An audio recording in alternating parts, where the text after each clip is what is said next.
Hello friends, welcome to my channel exam तैयारी। आज हम लोग अपनी वीडियो में मैथ्स पेडागोजी के क्वेश्चंस देखेंगे और आप लोग इसके साथ आपकी प्रैक्टिस हो जाएगी। आप लोग मेरे साथ कीजिएगा और बताइएगा कितने जो क्वेश्चन है उसके आंसर आपके सही रहे, और कहीं पे आपको डाउट होगा तो आप मुझे कमेंट सेक्शन में पूछ सकते हैं। आइए शुरू करते हैं। पहला क्वेश्चन है, गणित में शिक्षार्थी की रुचि और अभिवृत्ति को परखने के लिए निम्नलिखित में से कौन सी मूल्यांकन नीतियाँ प्रयुक्त हो सकती हैं।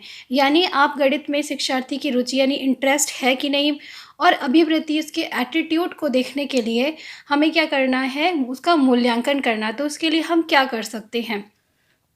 ऑप्शन पहला है मौखिक परीक्षा, कागज़ पेंसिल परीक्षा और कक्षा की सहभागिता। दूसरा है जांच सूची, पोर्टफोलियो, कागज़ पेंसिल परीक्षा। तीसरा है जांच सूची, पोर्टफोलियो, परियोजना, कक्षा की सहभागिता। और चौथा है पोर्टफोलियो, परियोजना, कागज़ पेंसिल परीक्षा।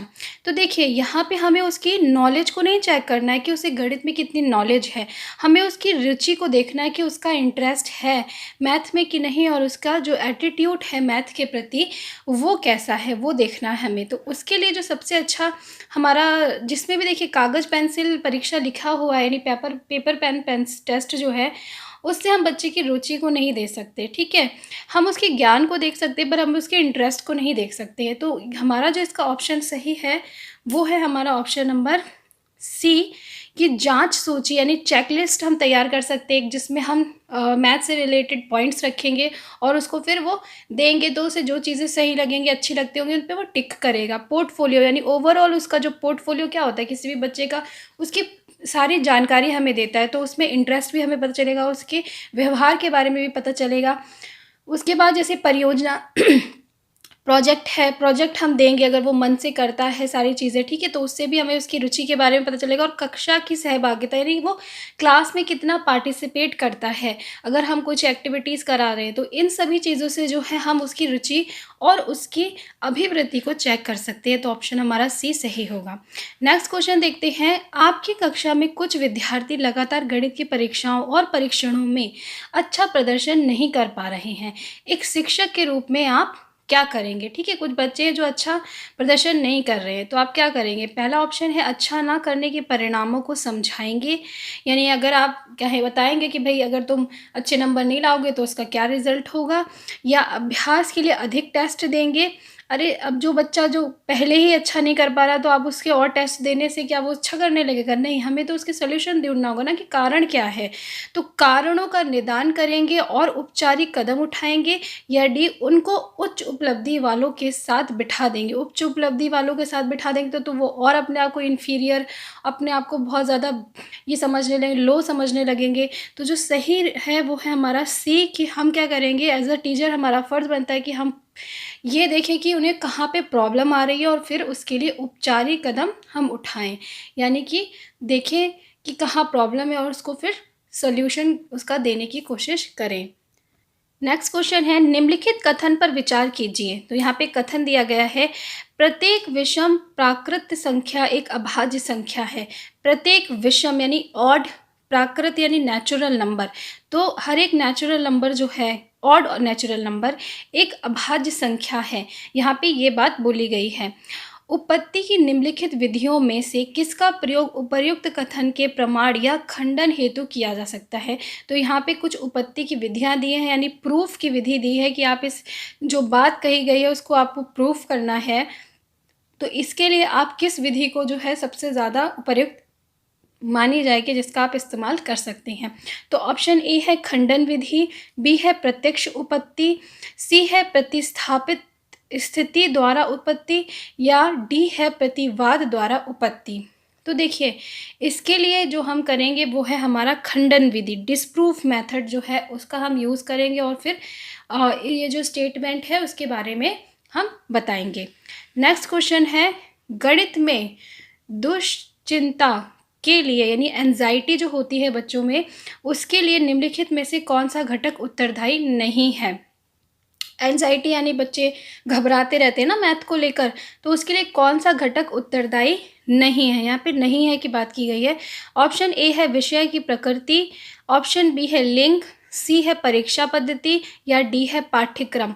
तो कौन सा घटक उत्तरदायी नहीं है? हमारा ऑप्शन बी सही होगा, लिंग। यानी वो लड़का है चाहे लड़की है, ये मायने नहीं रखता है कि उसे मैथ में एंजाइटी होती है, क्योंकि ऐसा नहीं है कि लड़कियां मैथ में वीक होती हैं, बहुत सारी लड़कियां मैथ में बहुत अच्छी होती हैं, ठीक है। और ऐसा भी नहीं है कि सारे लड़के मैथ में बहुत टॉपर होते हैं। तो ये जो है कि हमारा लिंग जो है, जेंडर नहीं इस बात से रिलेटेड है।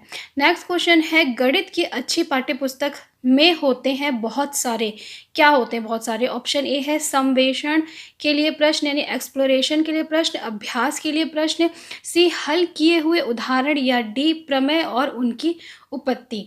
तो देखिए, प्रमेय और उनकी उत्पत्ति।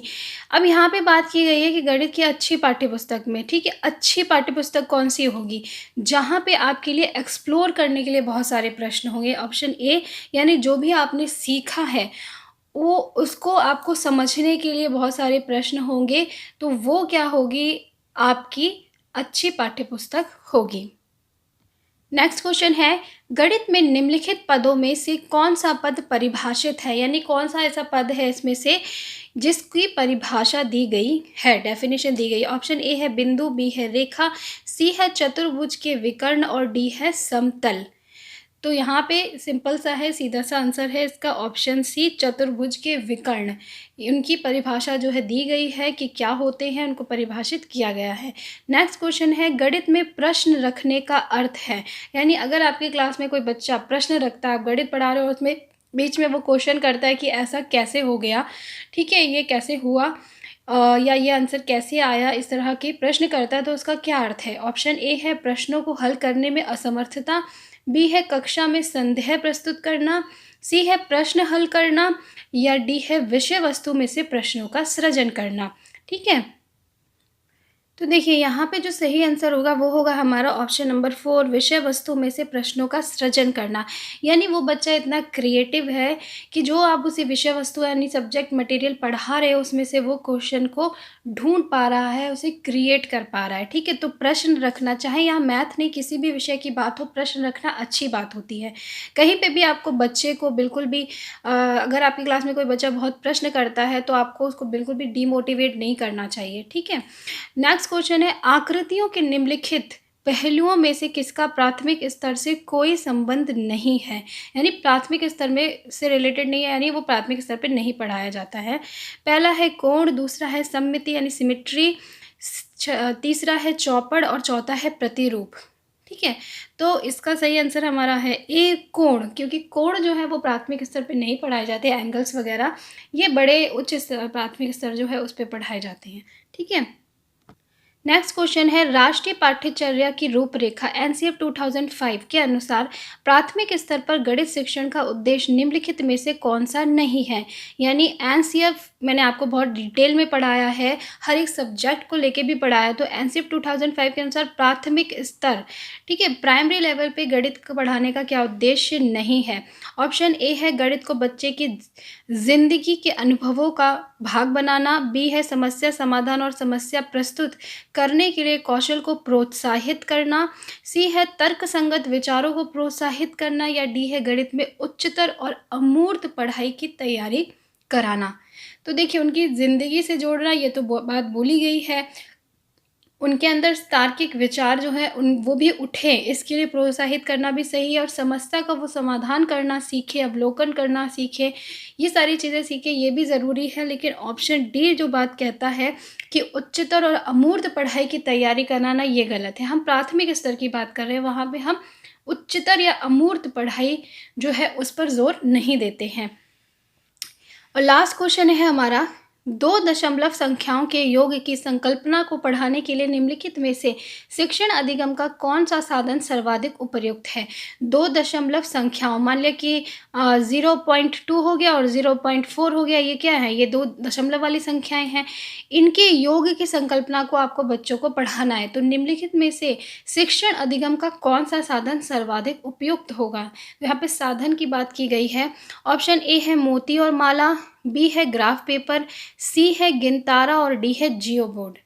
तो इसका जो सही आंसर है वो हमारा ऑप्शन बी है, ग्राफ पेपर। देखिए जब भी दशमलव वाले क्वेश्चन आए ना कि दशमलव वाली संख्याएं आपको बच्चों को पढ़ानी है प्राइमरी लेवल पे, ठीक है, तो आप किसका यूज़ करना चाहिए, तो आप याद रखिएगा ग्राफ पेपर या ग्रिड पेपर भी लिख कर आता है, तो ग्रिड पेपर या ग्राफ पेपर आपके ऑप्शन में है, तो आप उसे ही आंसर को लगाइएगा।